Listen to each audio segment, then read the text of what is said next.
மேடையில் இருக்கக்கூடிய அத்துணை பேருக்கும் தங்கியிருக்கும் ஆர்வலர்களுக்கும் வணக்கம். இந்திரன் அவர்கள் எனக்கு முன்னால் பேசுவார் என்று நான் எதிர்பார்க்கவில்லை. வேர்க்கடலையை சாப்பிட்டு கொண்டு மழை கவிதையை படிப்பதை விட மழையில் நனைவது நலம் என்று எண்ணுபவள் நான். எங்கள் அம்மா வந்திருக்காங்க. மீசாப்பேட்டை தான் எங்கள் வீடு. மழை அவ்வளோ சீக்கிரம் வராது சென்னைக்கு. மழை வரும் பொழுது அம்மா அம்மா இந்த துணியெலாம் காய போட்டிருக்குமா அப்படின்னு நான் திடுதிடுன்னு ஓடும் பொழுது எப்போவுமே என்னுடைய தாய் என்னுடைய கரங்களை பிடித்திருக்கிறாள். சும்மா உட்காரு, அப்புறம் எடுத்துக்கலாம். பல காலம் கழித்து கேட்டேன், ஏம்மா அப்படி சொன்னேன் அப்படின்னு. அம்மா சொன்னாங்க, மழை வரும்பொழுது துணி எடுத்தால் மழை நின்று போயிடும், நம்ம வர்றது பிடிக்கல போல இருக்கு இவங்களுக்கு நினச்சிக்குமா, அதனால் மழையை எப்போவுமே அம்மா தடுத்ததில்லை. இந்த மழை சென்னையை ஆக்கிரமித்த போதுதான் மனுஷபுத்திரனுடைய கவிதைகளை நான் பத்திரிகையில் வாசித்தேன். அப்போ உடனடியாக ஃபோன் செஞ்சு நான் அவரிடத்தில் பேசும்போது ஒரு மணி நேரம் பேசியிருப்போம்னு நினைக்கிறேன் தொலைபேசியில். அந்த துக்கம், எனக்கும் அவருக்குமான அந்த துக்கம் ரெண்டு பேருமே சென்னை வாசிகள். இந்த மழை எல்லாத்தையும் அடித்து போய்கிட்டு இருக்கு. அந்த நேரத்தில் என்னுடைய தங்கையினுடைய வீடு முதல் தளம் முழுக்க மூழ்கி விட்டது. குழந்தைகளோடு அவள் வெளியேறி எங்கேயோ தங்கி இருக்கிறாள். ஆனால் அவளுடைய முகவரி எதுவும் தெரியலை எங்களுக்கு. நாங்கள் தவித்து கொண்டிருந்த அந்த நேரத்தில் தான் மனுஷபுத்திரனோடு நான் பேசி கொண்டிருக்கிறேன். அப்போது அந்த மழையை பற்றி அவர் பல கவிதைகளை பேசி கொண்டிருக்கின்ற பொழுது அவர் சொன்னார், நான் கருணை இல்லாமல் தான் இந்த கவிதைகளை எழுதினேன் என்று சொன்னார். எனக்கு அது ரொம்ப பிடிச்சிருந்தது அவர் சொன்ன விதம். ஏன்னா அதை பார்த்து அங்கலாய்த்து மனம் கொந்தளித்து மனம் நொந்து அப்படி இருப்பதுதான் மனித நேயம் என்கின்ற ஒரு எல்லை கோட்டிற்குள் நின்று பார்த்தால் அதை வேடிக்கை பார்த்து அதை பதிவு செய்வது என்பது ஒரு கொடூரமான மனநிலையாகத்தான் இருக்க முடியும். அதை தன்னைத்தானே சொல்லிக் கொள்ளுகின்ற ஒரு கவிஞனை நான் மதித்தேன். அந்த ஒரு பழைய ஒரு புகைப்படம் ஒன்று ஒரு பத்திரிகையில் வந்திருந்தது. ஒரு வல்லூர் உட்கார்ந்திருக்கிறது. ஒரு குழந்தை சாப்பிடுவதற்காக அந்த வல்லூர் இருப்பது போல் ஒரு படம். அந்த படம் மிக புகழ்பெற்ற ஒரு படமாக மாறிப்போனது. அந்த புகைப்பட கலைஞனை அழைத்து மரியாதை செய்த பொழுது அந்த புகைப்பட கலைஞரிடத்தில் ஒரு இளைஞன் கேட்டான், நீ அந்த படத்தை எடுப்பதற்கு முன்னால் அந்த குழந்தையை காப்பாற்றி இருக்கலாமே. அன்று இரவு அந்த புகைப்பட கலைஞன் தற்கொலை செய்து கொண்டான் என்கின்ற செய்தியையும் நான் படித்தேன். எப்பொழுதும் நம்மை மிகவும் பாதிக்கக்கூடிய ஒன்றோடு ஒரு கலைஞன் இணைந்திருப்பது என்பது ரொம்ப சூசகமான ஒரு விஷயம். இங்கே தொகுப்பாளராகட்டும் நாங்களாகட்டும் எப்படி வேண்டுமானாலும் ஒரு கவிஞனை கேள்வி கேட்டு விடலாம். ஆனால் அந்த கவிஞனுடைய பதில்தான் அந்த கேள்விக்கான பதிலாக நான் கருதவில்லை. அதை கடந்த பல வார்த்தைகள், மொழியில் சொல்ல முடியாத பல உணர்வுகள் அந்த கவிஞனிடத்தில் மண்டி கிடக்கும் என்று நான் கருதுகிறேன். என்னுடைய கவிதை சூழல் என்பது வேறு. நான் மேடை பேச்சிலே என்னுடைய உச்சரிப்பினாலும் நான் சொல்லுகின்ற முறையினாலும் சில கருத்துக்களாலும் நான் புகழ் பெற்றிருக்கக்கூடும். ஆனால் இந்த மேடை என்பது என்னுடைய அந்த அடையாளத்தோடு நான் நிற்கக்கூடிய மேடை அல்ல. என் கவிதை சூழல் வேறு. என் தகப்பனார் ஒரு கவிஞர், ஒரு உருது கவிஞர். நான் இளமையிலிருந்து இந்த சாம்பிராணி புகை போட்டால் எப்படி அந்த புகை மண்டி இருக்குமோ ஒரு வீட்டிலே ஒரு சூழலிலே, அப்படி உருது கவிதைகளால் புகை மண்டிய அந்த உருது கவிதைகளாலும் கசல்களாலும் ஷேர் ஷாயரிகளாலும் ஹவ்வாலிகளாலும் பழைய இந்தி பாடல்களாலும் என்னுடைய வீடு வழிந்து கொண்டே இருக்கும்.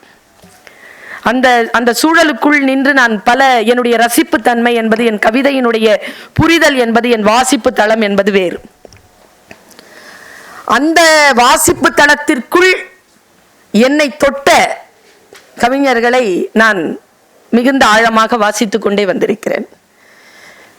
மனுஷபுத்திரனுடைய இந்த முழு ஆக்கத்தையும் நான் வாசிக்க இல்லை.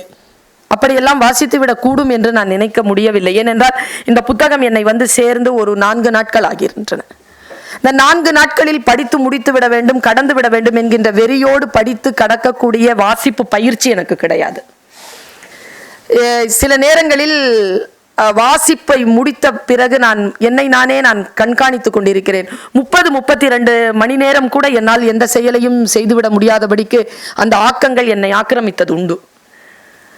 அப்படி ஆக்கிரமித்த சில கவிதைகள் இந்த நூலிலே இருப்பதனால் நான் மிக அதிகமான கவிதைகளை என்னால் வாசிக்க முடியவில்லை என்பதனை நான் மிகுந்த மனசாட்சியோடு இங்க சொல்லிக்கொள்ள ஆசைப்படுகிறேன். கவிதை என்பது ஒரு அனுபவம் தான். அவர் சொன்னார், ஒரு வார்த்தை சொன்னார், மொழி என்பது ஒரு கண்ணி என்று. கண்ணி என்று அவர் சொன்னது அந்த தொடுப்பை சொல்லி இருக்கலாம் என்று நான் கருதுகிறேன். ஆனால் நான் மொழியாசிரியை, நான் கண்ணி என்பதனை வேறு விதமாகவும் புரிந்து கொண்டிருக்கிறேன். யாரையும் வைத்து மிக சீக்கிரமாக பிடிக்கக்கூடிய ஒரு கண்ணி ஒவ்வொரு கவிதையிலும் மறைந்திருக்கிறது. அந்த கண்ணியிலே சில வாசிப்பாளர்கள் மட்டும்தான் சிக்குகிறார்கள். நான் உள்ளன்போடு சொல்கிறேன், ஒரு வாசிப்பை நான் கடந்து வருகின்ற பொழுது ஒரு புள்ளியிலே இந்த கவிஞர் வாசிப்பாளராகிய என்னை சந்தித்திருக்கிறார். எப்பொழுது ஒரு கவிஞன் வாசகனை ஒரு புள்ளியில் சந்திக்கிறானோ அந்த இடத்தில் தான் அவன் வெற்றி பெறுகிறான். இந்த 234 கவிதைகளிலும் சத்தியமாக மனுஷ்யபுத்திரன் எல்லா வாசகர்களையும் சந்தித்து விட முடியாது. சில கவிதைகளில் தான் அவர் சந்திக்க முடியும். நீங்க எடுத்து பார்த்தீங்கன்னா இங்க 4 பேர் பேசினார்கள். 4 பேரும் ஒரே கவிதையை 3 பேர் பேசினார்கள். ஏனென்றால் சில கவிதைகள் சில பேரை சந்திக்கின்றன. அவருடைய தோழர் வர்மா அவர்கள் சொன்னார்கள், நான் காதலியாகவோ மனைவியாகவும் இருந்திருந்தால் உங்களை கவிதை எழுதவே வைத்திருக்க மாட்டேன் என்று. அதனால்தான் நீங்கள் அப்படி இல்லை. ஒரு கவிஞனை எதுவுமே தடுத்துவிட முடியாது என்று நான் கருதுகிறேன். ஒரு வன்முறையாளனான ஒரு மனிதனை போல் தெரிபவர்கள் தான் எல்லா கவிஞர்களும். நான் அதை உணர்ந்து இருக்கிறேங்க. கவிதை எழுதுகின்றவர்களை வெளியிலிருந்து விமர்சிக்கலாம், பாராட்டலாம், அவர்களை எது வேண்டுமானாலும் செய்யலாம். அவங்களோடலாம் வாழவே முடியாது. எங்க அம்மா உட்கார்ந்துட்டு இருக்காங்க, ரொம்ப கஷ்டங்க. எங்க அப்பாலாம் அப்படின்னு உட்காந்து கவிதைன்னு சொன்னாலும் பஞ்சா பறந்துருவோம் எல்லாருமே. கிட்டே வரமாட்டோம், யாரும் கிட்ட வர முடியாது. கவிஞர்கள் அப்படித்தான். அவர் சொல்றார் இல்லையா, என்னுடைய வாசிப்பாளர்கள் எல்லாம் மனம் பிறழ்ந்தவர்கள்னு. அது கூட ஒரு கவிஞனுடைய பார்வைதான். வாசிப்பாளர்கள் அப்படித்தான் இருக்கிறார்கள் என்கின்ற சர்டிபிகேட் கொடுக்கிறதுனால நாம் எல்லோரும் அவர் நினைக்கக்கூடிய அந்த அளவுக்கு உயர்ந்தவர்களா என்று எனக்கு தெரியவில்லை. அது கூட அவருடைய மனம்தான். பல இடங்களில் நான் ஒரு கவிதையை ஒரு மொழிபெயர்ப்பு கவிதையை மிர்சா காலிப், எனக்கு உருது தெரியும், மிர்சா காலிப் அவர்கள் எழுதிய ஒரு கவிதையை நான் ஏதோ ஒரு பத்திரிகையில் மொழிபெயர்ப்புக்காக கொடுத்திருந்தேன். அதை வாசித்துவிட்டு அவர் தன்னுடைய முகநூலில் எழுதியிருக்கிறார் என்ற அந்த நண்பர் எனக்கு தொலைபேசியில் தொடர்பு கொண்டு பேசுகிறார். ஏதோ ஒரு நிலையில் ஒரு புள்ளியில் அவர் மிக முக்கியமானவர்களை சந்தித்துக் கொண்டே இருக்கிறார். முக்கியமானவர்கள் என்று நான் பிரபலமானவர்களையோ புகழ்பெற்றவர்களையோ கருதவில்லை.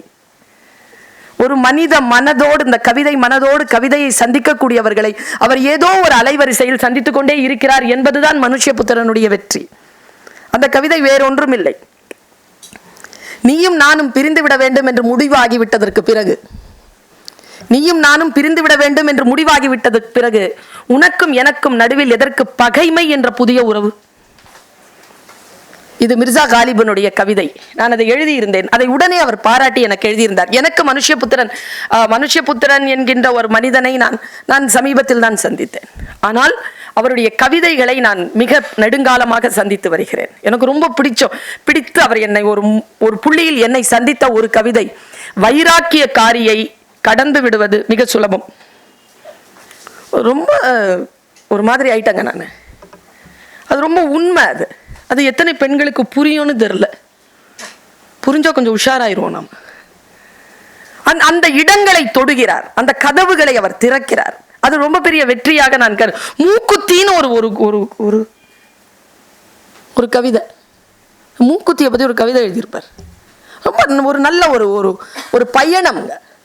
கவிதை என்பது ஒரு பயணம். அதை மிக அழகாக அவர் அந்த இதுல சொல்ல முடியாம என்னால கடந்து போக முடியல. மழை பெய்து கொண்டிருக்கிறது. நான் தொலைபேசியில் தொடர்பு கொண்டு அவரிடம் பேசுகிறேன். தோழர், இந்த மழை நேரத்துல செத்தவங்களை போய் எப்படி புதைச்சாங்க அப்படிங்கிறது உங்களுக்கு தெரியுமா? ஏதாவது தகவல் வந்துதான்னு கேட்டேன். பல்லாவரத்துல ஒரு தகவல் எனக்கு வந்தது. என்னன்னா, பிணத்தை தூக்கிட்டு போயிருக்காங்க. ஏன்னா பள்ளம் போட்டு புதைக்கிறதுக்கு இடம் இல்லை. உடனே என்ன பண்ணாங்கன்னா, எரிக்க கூட மேடை இல்லை. என்ன பண்ண முடியும்? எரிக்கிற குடும்பம் இல்லை. அதனால என்ன பண்ணியிருக்காங்கன்னா, மரத்துல கட்டி தொங்க விட்டுட்டு வந்திருக்காங்க. தண்ணி வடிஞ்சதுக்கு அப்புறமா எடுத்து புதைச்சி, ஏன்னா பிணத்தை வீட்டுக்கு கொண்டு வர முடியாது. அதை பகிர்ந்துக்கிட்ட உடனே என்னால் புரிந்து கொள்ள முடிகிறது அவர் அந்த முனையில் அழுது கொண்டிருக்கிறார் என்று. மனுஷபுத்திரன் அந்த முனையில அழுது கொண்டிருக்கிறார். அவர் ஒரு மாதிரி கலங்கிட்டார் அந்த சொல்லை கேட்டு. பேரன்பு, மனம் நிறைய பேரன்பு கொண்டவர்களால் மட்டும்தான் கவிதை எழுத முடியும். அடிக்கடி ஒரு கேள்வி கேட்கிறார்கள், அவருடைய கவிதையில் காமம் இருக்கிறதே, காமம் இருக்கிறது. ஒரு பெரிய சிரமங்க அது.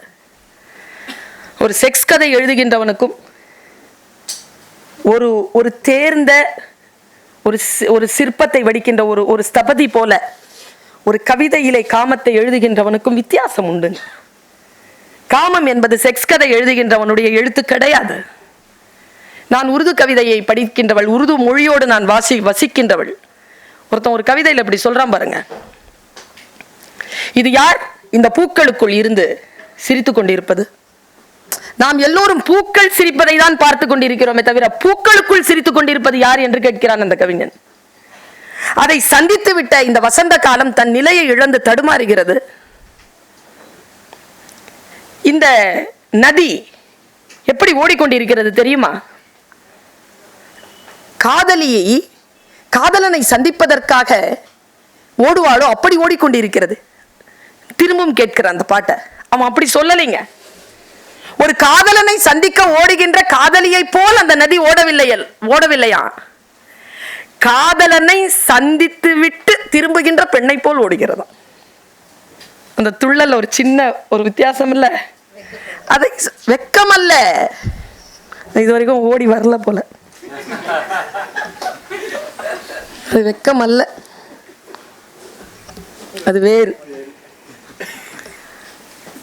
அது எழுதிட்டு கடைசியா அவன் முத்தாய்ப்ப வச்ச அந்த கவிஞன், நான் இந்த மலையில் இருந்து பார்க்கிறேன், இதுதான் காமம். இந்த மலையில் இருந்து பார்க்கிறேன், இந்த பூமியின் மீது வானம் கவிழ்ந்திருக்கிறது, இவ்வளவு பெரிய பிரம்மாண்டமான கலவியை நான் பார்த்ததே இல்லை என்று எழுதினான். இதைவிட காமத்தை எப்படி எழுதிவிட முடியும்? பூமியின் மீது வானம் கவிழ்ந்திருக்கிறது. அவன் சொல்றான், ஏ ஆஸ்மான் झुक रहा है जमीन पर, ऐसे मिलन देख रहा हूं यहीं पर. இந்த காட்சி, இந்த கலவியை நான் இங்கிருந்து பார்த்து கொண்டிருக்கிறேன் என்று ஒரு கவிஞன் எழுதினான். நமக்கு மரபு இல்லை. ஒரு ஆணுக்கும் பெண்ணுக்குமான உடல் தொடர்பான ஒரு அன்பை, ஒரு இச்சையை அல்லது ஒரு கலவியை சொல்லுவதற்கோ அதை கேட்பதற்குமான மரபு நமக்கு ஏன் இல்லாமல் போனது என்று தெரியவில்லை. சங்க இலக்கியங்கள் அதை சொல்கின்றன, காப்பியங்கள் அதை சொல்லி இருக்கின்றன. உரையாசிரியர்கள் தான் வழிகெடுத்தார்கள் என்று நான் சொல்ல முடியும். அவர்கள் தான் தவறு இழைத்திருக்க வேண்டும். மிக அற்புதமாக காமத்தை வெளிப்படுத்தக்கூடிய ஒரு தமிழ் மரபுதான் நம்முடைய மரபு. இல்லை என்றால் திருவள்ளுவன் காமத்தை எழுதியிருக்க மாட்டான். காமத்துப்பாலை எழுதக்கூடிய திருவள்ளுவனை போய் கேள்வி கேளுங்கள், ஏன் அவன் காமத்தை எழுதினான் என்று. யார் சொன்னது? அவர் துறவி இல்லையான்னு சொல்லி அபிலாஷ் கேட்கிறார். இல்ல, சில கவிதைகள் நம்முடைய மனதை ரொம்ப நெருக்கமாக கவர்கின்றன. நான் ஒரு இன்னொரு 2-3 நிமிஷம் தான் பேசுவேன். என்னன்னா, கவிதை என்பது அது அனுபவம் தான். சில பேர் அழகாக வாசிப்பார்கள், அப்போ அழகா இருக்கும். இங்க மேடையில் நின்று அதை வாசிச்சோம்னா நாம வாசிச்சா நல்லா இருக்குமேன்னு தோணுச்சு எனக்கு. 2-3 பேர் இங்க வாசிக்கும் போது நாம நல்லா வாசிச்சோமே, இவங்க நான் சுமாரா பண்றாங்களேன்னு தோணுச்சு. அவர் வேற நாக்க கடிச்சிக்கிட்டே 4 வாட்டி சொல்லிட்டு அதை படிச்சுக்கிட்டே வேற இருந்தாரு. அதாவது நான் ஒண்ணு சொல்றேன், இது என் வெளி அல்ல தோழா, என் வெளி பறந்தது. கடல்ல நீந்துற மாதிரி எனக்கு கொடுக்கணும் நீங்க மேடைய. இந்த மாதிரி டியூபு கட்டி நீங்க நீச்சல் குளத்துல எல்லாம் விடக்கூடாது. நம்மள அப்படிதான் விட்டு இருக்கிறீங்க நீங்க. எனக்கு கல்யாண்ஜி ஞாபகம் வருகிறார். கல்யாண்ஜி சொல்லுவார், அதோ என் நண்பன் வருகிறான், அவன்தான் இறந்து விட்டானே, அப்படி நினைக்காமல் இருந்தால் சிறிது நேரத்திற்கு அவனே வந்திருப்பான். இதுதாங்க மனதை ஏதோ ஒன்று செய்யக்கூடிய ஒரு புள்ளியில் நீங்கள் பல கவிதைகளில் நின்றிருக்கிறீர்கள். மனுஷபுத்திரன் அவர்களே, நீங்கள் அடிக்கடி தற்கொலையை பற்றி நிறைய கவிதைகள், நிறைய இந்த தனிமை பற்றிய கவிதைகள், நிறைய பாலியல் புரிதல்களுக்கான முயற்சிகளை பற்றிய கவிதைகள். உங்கள் கவிதையில் ரௌத்ரம் இருக்கிறது, நக்கல் இருக்கிறது, நையாண்டி இருக்கிறது, ரௌத்ரம் இருக்கிறது. இதையெல்லாம் நான் பார்க்கிறேன். எனக்கு ரொம்ப பிடித்தமான என் மனதை ரொம்ப தொட்ட ஒரு அதிர்ச்சிக்குள்ளாக்கிய ஒரு விஷயம். ஏனென்றால் பல நேரங்கள் இங்கே யாரோ சொன்னார்கள், இதற்கு முன்னால் நான் வர்மாதான் என்று நினைக்கிறேன், என் தகப்பனை நான் புரிந்து கொள்ளவே இல்லை. இந்த கவிதையை படித்ததற்கு பின்னால் என் தகப்பனை நான் வேறு விதமாக நான் பார்க்கிறேன், என் தகப்பன் மீது நான் காதல் கொள்ள தொடங்கினேன் என்பது ஒரு பெரிய ஒரு வாக்குமூலமாக நான் கருதுகிறேன். ஒரு இலக்கியம் அதைத்தான் செய்ய முடியும். ஒரு இலக்கியத்தினுடைய மிக உன்னதமான நோக்கம் அதை தவிர்த்து வேறு எதுவும் இருந்துவிட முடியாது என்று நான் நினைக்கிறேன். என்னை வேறொரு தளத்திற்கு அழைத்து செல்வது, கண்டிப்பா சொல்றேங்க, என் வாழ்க்கையில் ஒன்று நிகழ்வதற்கு வாய்ப்பே கிடையாது என்று நான் முடிவு செய்த ஒரு கணம் எது என்றால் இந்த ஒரு கவிதை பாருங்க. இதை நாம் இளைஞர்களுக்கு, பெண்களுக்கு, குழந்தைகளுக்கு நாம சொல்லணும். பல நேரங்களில் நாம் சொல்ல மறுக்கிறோம். அப்படி சொல்லப்பட வேண்டிய ஒரு கவிதையை நான் இங்கே வாசிக்கிறேன். இந்த ஆண்டின் தற்கொலை புள்ளி விவரங்களில் தனியாக தற்கொலை செய்து கொள்பவர்களுக்கு நிகராக கூட்டாக தற்கொலை செய்து கொள்பவரின் எண்ணிக்கையும் அதிகரித்திருப்பது காண கிடைக்கிறது. ஜோடியாக தற்கொலை செய்து கொள்பவர்கள், குடும்பமாக தற்கொலை செய்து கொள்பவர்கள், ஒரு வழிபாட்டு குழுவாக தற்கொலை செய்து கொள்பவர்கள், 2 சிநேகிதிகள் தற்கொலை செய்து கொள்வதை கூட நிறைய படித்து விட்டோம். புள்ளி விவரங்களில் தனி மனிதர்கள் தற்கொலை செய்து கொள்வதற்கான காரணங்களையும் கூட்டு தற்கொலைகளின் காரணங்களையும் மிக எளிதாக பிரித்து விடுகிறார்கள். கவனமா கேளுங்க. தனியாக இறப்பவர்கள் அந்தரங்க நெருக்கடியாலும், கூட்டாக இறப்பவர்கள் சமூக நெருக்கடியாலும் இறக்கிறார்கள் என்று இந்த சமூகம் நமக்கு சொல்லி தந்துருது. அது அப்படி இல்லையா? என்னுடைய பிரச்சனை அதல்ல. மாறாக 2 பேர் தற்கொலை செய்து கொள்ளும் போது அவர்களில் யார் அந்த முடிவை வழி நடத்துகிறார்கள் என்பதே. இதுதான் ஒரு கவிஞனுடைய வேலை. ஒரு எழுத்தாளனுக்கு ஏன் மரியாதை? ஒரு சமூகத்தில் ஒரு மிகப்பெரிய சிரமங்கள், சங்கடங்கள் நடக்கின்ற பொழுது எழுத்தாளர்கள் எல்லாம் கொந்தளித்து எனக்கு இந்த விருது வேண்டாம் என்று திரும்பி கொடுத்தார்களே, ஏன் அவர்கள் அப்படி செய்தார்கள் என்றால், என்னால் இந்த சமூகத்திற்கு ஒரு நன்மை நடக்கக்கூடும் என்று நீ எனக்கு தந்தாயே, இதோ அந்த நன்மை நடக்கவில்லை, இந்த தகுதி எனக்கு வேண்டாம் என்று திருப்பி கொடுத்த அது மிகப்பெரிய ஒரு கலகம் தான், அது ஒரு புரட்சி தான். அது அடுத்த கட்டத்திற்கு நம்மை அழைத்து செல்கிறார் பாருங்க. இந்த விசாரணை, அவருடைய கவிதைகளில் இந்த விசாரணை எனக்கு பிடித்திருக்கிறது. 2 பேர் சாவுக்கு ஆயத்தமாகும் போது இருவரில் யாரோ ஒருவர் தான் அதற்கான வழிநடத்தும் பொறுப்பை எடுத்துக்கொண்டிருக்க கூடும். முக்கியமான விஷயம் இல்லையா? இருவரில் ஒருவர் இறப்பது குறித்த சந்தேகங்களை கொண்டவராகவும், இறப்பதற்கு பயப்படுகிறவராகவும், அல்லது உண்மையில் அந்த முடிவை நிறைவேற்றப்படாது என்று நம்பியவராகவும், கடைசி கணத்தில் ஒரு அற்புதம் நிகழ்ந்து வாழ்க்கைக்கு திரும்பி விடுவோம் என்று நம்புவராகவும் இருக்கக்கூடும். ஆனால் இன்னொரு நபர் ஒரு தூக்கு தண்டனை நிறைவேற்றுபவன் போல உறுதிமிக்கவராக இருந்திருக்க வேண்டும். இதாங்க மனநிலை.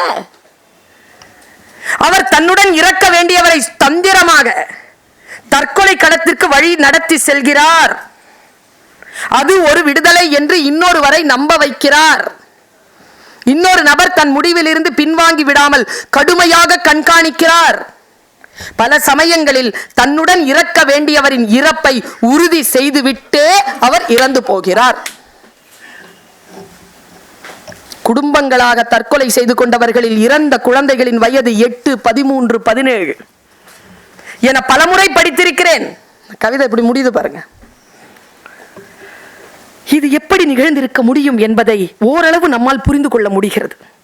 இறந்தவர்களில் ஒருவர் சமரசமற்று நிறைவேற்றுபவராக இருந்திருக்கிறார். கடுமையான மேற்பார்வையாளனாக இருந்திருக்கிறார். யாரும் இன்னொரு முடிவை எடுத்து விடாமல் அவர்கள் இறுதி வரை அவர்களை கொண்டு செலுத்தியிருக்கிறார். தனியாக இறப்பதற்கு பயப்படுகிற ஒருவன் தன்னுடன் இறப்பதற்கு யாரையாவது அழைத்து செல்கிறான். ஒருவேளை அவர் ஒரு அரசனாக இருந்திருந்தால் யுத்த களங்களை நோக்கி தன் மக்களை அழைத்து செல்பவனாக இருந்திருப்பான். இப்படி சொல்லி முடிக்கிறாருங்க அந்த கவிதை. ஒரு கண்விழிப்புங்க. அந்த சிலையை வடிச்சிட்டு கடைசியா கண்ணை திறப்பாங்கம்பாங்கல்ல, அந்த மாதிரி வாசிப்பாளனுக்கு கண் திறத்தல் என்பது சாத்தியமாகின்ற களம். அற்புதமான, ரொம்ப எடை அதிகம் இருக்கக்கூடிய கவிதைகள் நிறைய இதுல. அதனாலதான் நீங்க நிர்பந்திக்கவே முடியாது இந்த கவிதை தொகுப்பை முழுமையாக படித்து விட்டு தான் வந்து பேச வேண்டும் என்று.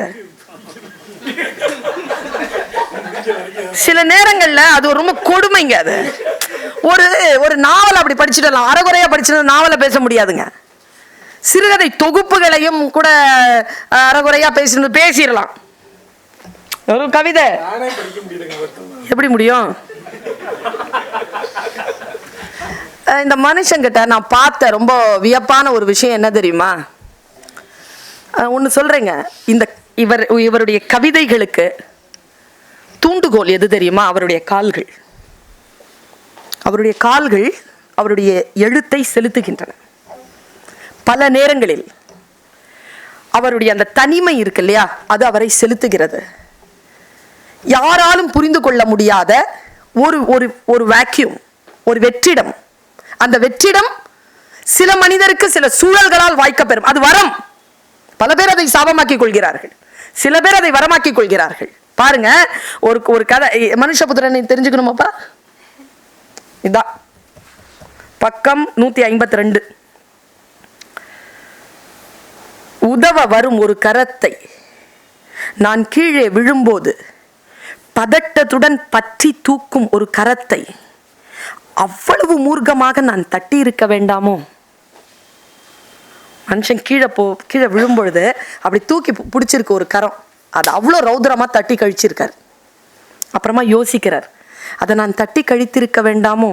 உதவ வரும் ஒரு கரத்தை நான் கீழே விழும்போது பதட்டத்துடன் பற்றி தூக்கும் ஒரு கரத்தை அவ்வளவு மூர்க்கமாக நான் தட்டி இருக்க வேண்டாமோ? நான் பயப்படுகிறேன். அன்பின் கரங்கள் என் பலவீனங்களை காட்டி கொடுத்து விடுமோ என்று.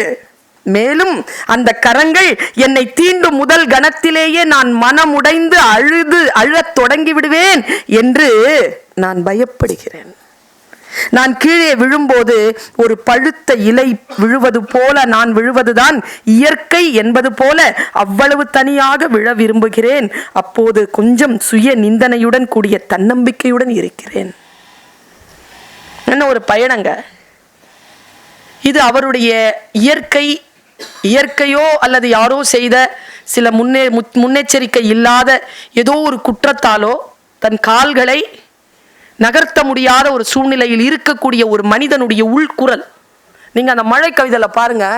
நான் ரொம்ப நினைச்சேங்க, தோழா என்ற தோழன் என்று தான் அழைப்பேன். நான் ரொம்ப நினைச்சேன். சில பேர் தான் அப்படி நெருங்கி வருகிறார்கள் எழுத்துக்களின் மூலமாக, அந்த சிந்தனையின் மூலமாக. மற்றவர்கள் எல்லாம் வெறும் அறிமுகம் செய்யக்கூடியவர்கள் தான், தெரிந்தவர்கள் தான், அவ்வளவு அறிந்தவர்கள் தான், யாரும் நெருக்கமானவர்கள் கிடையாது. மழை வெள்ளத்துல ஒருத்தன் தற்கொலை பண்றான்.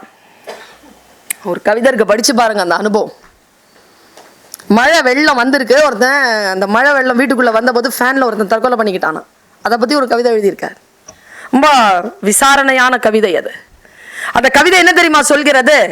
உன்னுடைய சூழல் எவ்வளவு தாழ்ந்து இருந்தாலும் கூட உன் பக்கத்தில் ஏதேனும் ஒரு அபய குரல் கேட்டால் உடனடியாக நீ அதற்குத்தான் பதிலளிக்க வேண்டுமே தவிர உன் சுய நிந்தனையோடு நீ வாழ்ந்து விடலாகாது, இறந்து விடலாகாது என்கின்ற அந்த மனிதனுடைய அந்த கடுமை இருக்கு இல்லையா, அதை நான் அந்த கவிதையில் நான் பார்த்தேன்.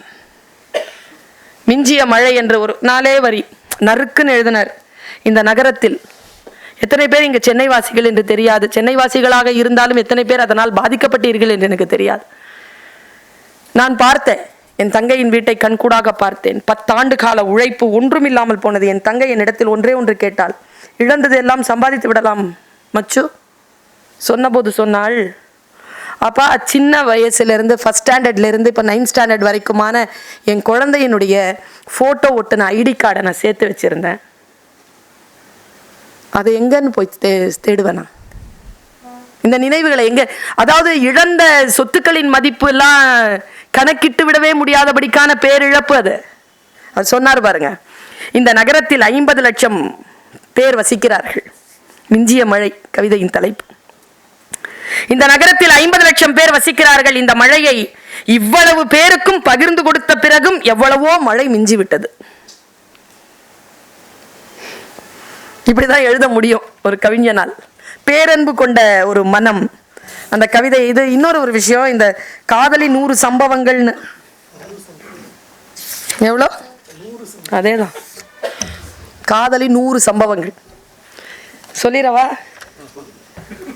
ஃபோனில் காலையில் தான் சொன்னேன். என்ன தோழர் அப்படி எழுதியிருக்கிறீங்க? இல்லை பர்வீன், ஒருத்தி என்கிட்ட சொன்னா. என்ன சொன்னா? உன்னை சந்தித்ததுக்கு பிறகு என் வாழ்க்கையில் 100 சம்பவங்கள் மாறிடுச்சு, 100 விஷயம் மாறிடுச்சு. அதை மட்டும்தான் கவிதையாக எழுத உட்காந்தேன். அந்த 100 எழுதுனா எப்படி இருக்கும்னு ஒரு ஆசை வந்தது. அதான் அந்த 100 எழுதுனேன்னு சொல்லியிருக்கிறாரு.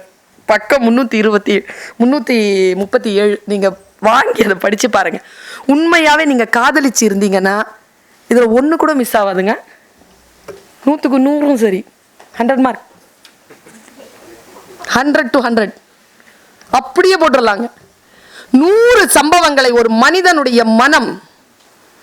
அதாவது அந்த பெண்கள் நிறைய பேர் டைம் ஆயிடுச்சுன்னு போயிட்டாங்க. இருக்கிறீங்க நிறைய பேர். பெண்களுடைய மனம் எப்படி ஆண்களுக்கு புரிவதே இல்லையோ, அப்படி ஆண்களுடைய மனமும் பெண்களுக்கு புரிவதே இல்லை. அந்த புள்ளி இருக்கு இல்லையா, அந்த புரிகின்ற புள்ளியை சில வாசிப்புகள் துடைத்து எரியும் என்று நான் கருதுகிறேன். அதில் ஒரு வாசிப்பு, ஒரு விஷயம் பாருங்க, இதை படிச்சிருங்க. ஒன்று தப்பிச்சிருவீங்க, இல்லைன்னா இதானா நாம அப்படின்னு ஒரு முடிவுக்காவது வருவீங்க. எல்லோரையும் சந்திக்கிறார். இந்த 100 கருத்துக்களில் அவர் மேக்சிமம் எல்லாரையும் சந்திக்கிறார். எல்லாரும் இதை கடந்து போகவே முடியாது. நிபந்தனையற்று எப்படி ஒப்பு கொடுத்தோம் என்று திரும்ப திரும்ப கேட்டுக்கொள்கிறேன். காதலிக்கிறவன் நமக்கு முன்னால இப்படிதான் யோசிச்சுட்டு இருக்கிறான், நம்ம நம்புவோமா? நீ என்னை தற்கொலை பாதைக்கு அழைத்து செல்லக்கூடும் என உன் அணைப்பினூடே நான் நினைத்துக் கொள்கிறேன். இந்த சனியன்களான நினைவுகளால்தான் பெண்களுக்கு அவ்வளவு கொடுமையும் ஆண்கள் செய்கிறார்கள். இது சனியன்களான நினைவு என்று ஒரு பெண்ணாக நான் சொல்ல முடியும். ஆனால் ஒரு கவிஞராக என்னால் அதை மிக நிதர்சனமாக பார்க்க முடிகிறது, மிக நேர்மையாக பார்க்க முடிகிறது. குடித்துவிட்டு மனமுடைந்து அழுகிறேன். மலைகளில் இருந்து பள்ளத்தாக்குகளை பார்க்கின்ற பொழுது நீ அதை பார்க்க வேண்டுமே என்று ஏங்கி போகிறேன். நான் அடையும் அவமானங்கள் உனக்கு தெரியக்கூடாது என்று நினைக்கிறேன். நான் சொல்லும் பொய்களை நீ மட்டும் கண்டுபிடிக்க கூடாது என்று விரும்புகிறேன். நான் ரேண்டமா தான் படிச்சுட்டு வரேன். ரொம்ப ஊடாடா ரொம்ப ஆழமா போனோம்னா பாதை வேற விதமா மாறிடும். பாருங்க, என்னுடைய ஒரு பழைய தோழியை பற்றி உன்னிடம் ஒரு மிகையான கதையை சொல்லிக்கொண்டே இருக்கிறேன். எரிச்சல் அடையிறதுக்காக நம்ம பொசசிவ் ஆகணுமா? அதெல்லாம் ஆகிறது இல்லைங்கிறதும் தெரியாம சொல்லிக்கிட்டே இருக்கிறது. அவ அதை உண்மையை நம்பி வேற ஏதாவது முடிவு எடுத்துட்டு போயிட்டே இருக்கிறது. இதானே நடக்குது. சொல்றாரு பாருங்க, இதில் காப்பாற்றி விடுகிறார், மனித மனங்களை காப்பாற்றுகிறார். நீ மிகவும் கனமாக இருந்த போதும் கூட எடையற்ற ஒன்றை பாவிப்பது போலவே உன்னை பாவிக்கிறேன். அந்த எடை டிஸ்டர்ப் பண்ணிட்டே இருக்கு. அது அந்த மாஸ்டருக்கு தான் தெரியணும். நீ பேசிக்கொண்டிருந்த போதே தூங்கி போகிறேன். ஆனால் நீ சொன்ன எல்லாமே எனக்கு கேட்டுக்கொண்டிருக்கின்றன. வெளிச்சமான இடங்களை கண்டு கூச்சமடைகிறேன். மங்கிய வெளிச்சங்கள் பாதுகாப்பூட்டுகின்றன. அதில் ஒரு இடத்துல சொல்றார், நான் முடிக்கிறேன். ஒரு இடத்துல சொல்றார், உன்னை யாருக்காவது அறிமுகம் செய்யும் போது, எல்லாரும் செஞ்சிருப்பீங்க அதை காதலித்தவர்கள், உன்னை யாருக்காவது அறிமுகம் செய்யும் போது எப்படி செய்தாலும் அதில் ஒரு பிழை இருக்கிறது. அது யாருன்னு வெளிப்படையாக சொல்ல முடியாது, ஏதோ ஒன்று சொல்லுவோம். ஆனால் கண்டிப்பாக என் நண்பர் ஒருவர்கிட்ட நான் இந்த கவிதையை சொன்னேன். உடனே அந்த நண்பர் சொன்னார், இல்லை பர்வீன், அது அப்படி கிடையாது, அது போதாமைன்னு தான் இருந்திருக்கணும்னு சொன்னார். அந்த சொல் தப்பு, பிழைங்கிறது தப்பு, போதாமைன்னு சொல்லணும்னு. நான் சொன்னேன், இல்லை, போதாமைங்கிறது காதல் வயப்பட்ட சொல். பிழை என்பது சமூக காரணங்களால் ஒரு மனிதனுடைய மனத்தடை. அந்த மனத்தடையில் அவலம் எய்திய ஒரு மனிதன் தான் காதலிக்கக்கூடிய ஒருத்தியை யாரிடத்திலும் முழுமையாக வெளிப்படுத்திவிட முடியாதபடிக்கான ஒரு தவிப்பு. அந்த தவிப்பு தான் அந்த பிழை என்கின்ற ஒரு சொல்லை, இதில் ஒரு சொல் கூட மேலே கீழே போக முடியாமல் அவ்வளவு கவனமாக கையாளப்பட்டிருக்கிறது. சில கனமான கவிதைகள், என் மனதை ரொம்ப ஆழமாக பாதித்த கவிதைகளை உங்களோடு நான் பகிர்ந்து கொண்டேன். மனிதர்களுடைய வாழ்க்கை சினிமா போல இல்லைங்க, கதைகளை போல இல்லை. அது ரொம்ப அழகான காட்சிப்படுத்தக்கூடிய எதுவும் அதில் இல்லை. அதில் சில நிதர்சனங்கள் இருக்கின்றன. அந்த நிதர்சனங்கள் வலிக்கின்றது. அந்த வலியை பதிவு செய்வதுதான் இவருடைய வேலையாக இருக்கிறது. அம்மாவின் கடைசி வார்த்தை, ஆச்சாரியிடம் செய்ய கொடுத்திருந்த தோடு, சீட்டுக்கு கட்ட வேண்டிய பணம், பார்வதியிடம் இருந்து வர வேண்டிய கடன், என் அம்மா சாவதற்கு முன்பு இவற்றை தவிர எங்களிடம் உணர்ச்சிகரமாக வேறு எதுவும் சொல்லவில்லை. பல இடங்களில் நடக்கிறது. இந்த சினிமாவில் தான் இப்படி கையை காட்டி காட்டி கையை கொடுக்கலான்னு சொல்லிட்டு கடலோர கவிதைகள், அதெல்லாம் கிடையாது. மிக நிதர்சனமாக நம்மை வெட்டி போட்டு கடந்து போகின்ற பல கவிதைகள் நிறைந்திருக்கக்கூடிய களம். சென்னையில் நிலநடுக்கம் ஏற்பட்ட பொழுது பல கவிஞர்கள், சென்னையில் பல இயற்கை அழிவுகள் ஏற்பட்ட பொழுது, சென்னையில் பல கொலைகள் ஏற்படுகின்ற பொழுது, பல விஷயங்கள் சென்னையில் நடைபெறுகின்ற பொழுதும் கூட சென்னையிலே வாழக்கூடிய பல எழுத்தாளர்கள் அதை பற்றி எந்த கவலையும் படுவதில்லை என்கின்ற ரௌத்ரம் சென்னையில் நிலநடுக்கம் உணரப்பட்டது என்கின்ற கவிதையை அவர் பதிவு செய்திருக்கிறார். சமூகத்திற்கு குரல் கொடுக்கப்பட வேண்டும் என்கின்ற ஒரு விஷயம். அவருடைய வாழ்க்கையில் யாரோ ஒருத்தங்க அவரை டிஸ்டர்ப் பண்ணிட்டே இருக்கிறாங்க. அவங்க டிஸ்டர்ப் பண்ணிட்டே இருக்கிற வரைக்கும் இவர் இந்த மாதிரியான கவிதைகள் பண்ணிக்கிட்டே இருப்பார். ஸோ இந்த அவையில் அந்த மாதிரியான பெண்கள் யாரேனும் இருந்தால் தயவு செய்து அவரை டிஸ்டர்ப் செய்து கொண்டே இருங்கள் என்பதுதான் என்னுடைய கோரிக்கையாக இருக்கிறது. ஏனென்றால் நல்ல கவிதைகள் வருகின்றன, நமக்கு அவ்வளவுதான், நமக்கு கனியா இருக்கணும் இல்லையா? கனி நிறைய கிடைக்கிறது. அதாவது போதாத அன்புன்னு ஒரு கவிதைங்க, நான் நடுங்கி போனேங்க அந்த கவிதையை படிச்சுட்டு. எதை செய்தாலும் எவ்வளவு செய்தாலும் போதலை, இந்த மாதிரி ஏன் நான் எனக்கு யாரும் செய்யற பின்னல் போட்டுக்கிட்டே ஒரு பெண் சொல்றா, இந்த மாதிரி ஏன் எனக்கு யாரும் அன்பு செலுத்துறது இல்லை, சோறு பரிமாறும் போது இந்த மாதிரி ஏன் என்னை யாரும் செய்யறது இல்லை, அப்படி சொல்லி சொல்லி சொல்லி சொல்லிட்டே வரா. கடைசியா மரணப்படுக்கையில் இருக்கும்பொழுது அவளுடைய தாதி நர்ஸு அவளை கவனிச்சுக்கிறா. அப்புறமா அவ சொல்றா, உன்னை போல் என்னை யாரும் ஏன் இது வரைக்கும் அன்பு செலுத்தியதில்லை. தன் இறந்து போன அப்பாவினுடைய அந்த படத்தை வைத்துக்கொண்டு சொல்றா, உன்னை போல் என்னை யாரும் அன்பு செலுத்தியதில்லை. எங்கே போதாமையில் பெண் நிரம்பி வழிகிறாள் என்பதனை படம் பிடித்து காட்டக்கூடிய அந்த பேரன்பு, அந்த பேரன்பும் பதட்டமும் ரௌத்ரமும் கலந்த மிக உணர்வு மிக்க மிக கனமான எடை கூடிய ஒரு விஷயங்கள், நம்மை எடை இழக்க செய்யக்கூடிய, நம் மனதை விடுதலை செய்யக்கூடிய பல கவிதைகள் இதில் இருக்கின்றன. பேசியதற்கு வாய்ப்பளித்தமைக்கு நன்றி. ஆனால் இன்னும் எதிர்பார்க்கிறேன். வாய்ப்புக்கு மகிழ்ச்சி. வணக்கம்.